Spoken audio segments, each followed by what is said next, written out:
മടിയിലെ മാന്തളിരിൽ മയങ്ങൂ മണിക്കൂറുന്നേ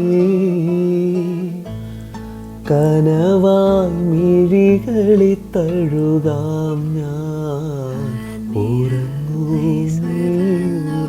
ഡെയ്മി ആദ്യമായിട്ട് ജിസേലിനെ കാണാൻ ഹോസ്പിറ്റലിലോട്ട് വന്നപ്പോ അതിന്റെ ഒരു വീഡിയോ ഉണ്ട് ചെടീനെയും കൊണ്ട് ഹോസ്പിറ്റലിൽ പിങ്ക് ചെടിയായിട്ട് ഹോസ്പിറ്റലിൽ വന്ന് ഹാപ്പി ആയിരുന്നു.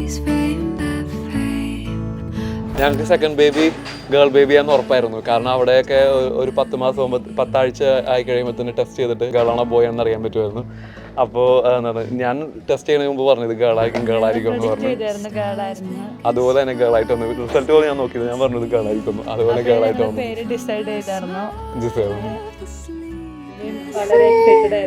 അവന് ബേബി സിസ്റ്റർ വേണമെന്നായിരുന്നു അവൻ ആഗ്രഹം. അതുപോലെ അവന് ബേബി സിസ്റ്ററിനെ കിട്ടി. അവൻ ആദ്യമൊക്കെ ഇത്തിരി ഇതായിരുന്നു, എന്താ പറഞ്ഞാൽ ഇവള് കുഞ്ഞാകുന്ന സമയത്ത് അവൻ അത്ര ഇഷ്ടമല്ലായിരുന്നു. കാരണം അവൻ അറ്റൻഷൻ പോകുന്നു എന്നുള്ളൊരു ഇതുണ്ടായിരുന്നു. പിന്നെ ഇവിടെ ഒന്ന് ഇന്ററാക്ട് ചെയ്യാൻ തുടങ്ങി. പിന്നെ ഇപ്പൊ ഭയങ്കര കാര്യമാണ്, രണ്ടുപേരും ഒരുമിച്ച് കളിക്കും. അങ്ങനെ ഫ്രണ്ട്സ് ആണ്. ഇപ്പൊ രാവിലെ ജിസേൽ എഴുന്നേക്കാണെങ്കിൽ ഡെയ്മിനെ പോയി വിളിക്കും. അതുപോലെ ഡെയ്മി എഴുന്നേക്കാണെങ്കിൽ ജിസേലിനെ എഴുന്നേക്കാം. അങ്ങനെ രണ്ടുപേരും കൂടി കെട്ടിപ്പിടിച്ച് കിടന്നുറങ്ങുന്നത്. അങ്ങനെ ഭയങ്കര ഫ്രണ്ട്സ് ആണ്.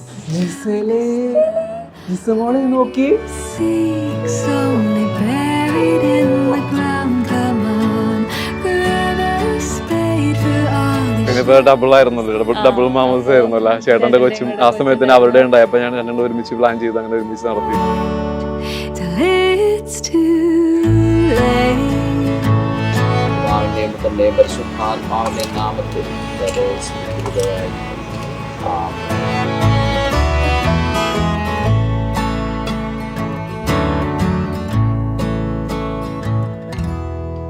Weary of streets where they kill just for fame.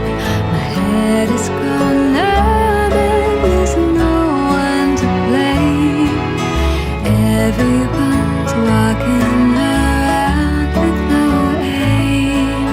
The more things are different, the more they're the same. Hello. Whisper, don't make a sound, 'cause the heart you seek's only buried in the ground. Come on, glamour's paid for all the shadows that we've made, and don't wait, it's not too late.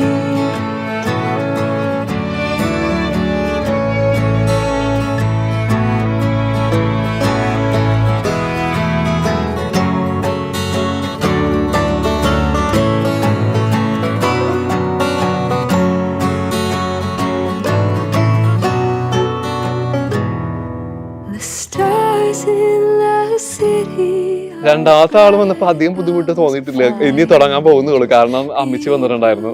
അത് കഴിഞ്ഞ് ഡീന ഇപ്പൊ നാട്ടിലേക്ക് വന്നു. ഇപ്പൊ ഡീന ഇപ്പൊ കഴിഞ്ഞ 6 മാസമായിട്ട് നാട്ടിൽ തന്നെ നിൽക്കുകയായിരുന്നു.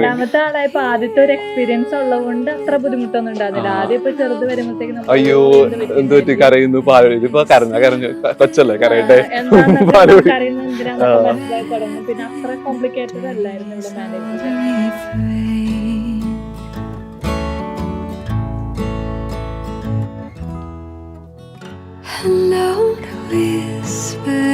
ജിസേലിന്റെ മാമോദിസ ഞങ്ങൾ അടിപൊളിയായിട്ട് സെലിബ്രേറ്റ് ചെയ്ത്. ഈ ഫോട്ടോ എടുക്കാൻ കോപ്പറേറ്റ് ചെയ്തില്ലെങ്കിലും ചിരിച്ചില്ലെങ്കിലും കാണുമ്പോ എന്താ ഞാൻ ചിരിക്കാന്ന് ചോദിച്ചാൽ ഡാഡിനെയും മമ്മീനെയും ഒന്നും ബ്ലെയിം ചെയ്യരുത്. ജിസേല് ചിരിക്കാത്തത് കൊണ്ടാണ്. ചിരിക്കാൻ